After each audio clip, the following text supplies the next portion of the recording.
kama kuna ule mtu mwenye anatembea na Ruto, anasema Ruto 10, Ruto 10. Wale ndio wasimu wenye tuko nao kwa kwa Kenya, kwa sababu kila soko ni lazima tuwe na wasimu. Kwa hiyo mkiona wale wabunge wenye wanatembea wakisifu Ruto, hawa ndio wasimu wenye Wakenya wamebaki naye. Ruto tumemweka kwa kona, na ile kona yenye tumemweka Ruto kwa kona hawezi ponyoka. Ruto tunapeleka nyumbani, tunampeleka na kura. Sisi hatutampeleka na bunduki. Liwe liwalo, wale watu wenye wamekusa round washakuwa disconnected na wananchi. Na nyinyi wote wa Kenya wameamua mnaenda kwa maji.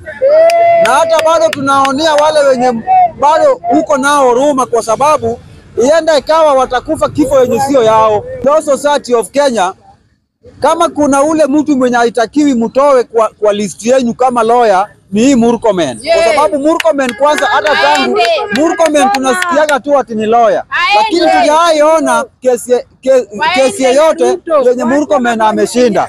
Yeye ni mdomo tu, Na tunaona kama kwa maloya wote katika Kenya, Murkomen ndio mjinga namba 1. Na tunakuambia Ruto, kama ungekuwa tu mtu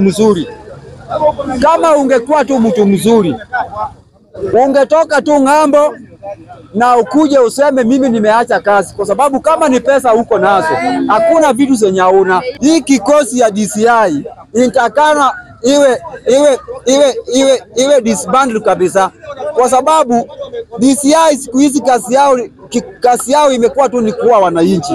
Kazi yao imekuwa tu ni kuua wananchi.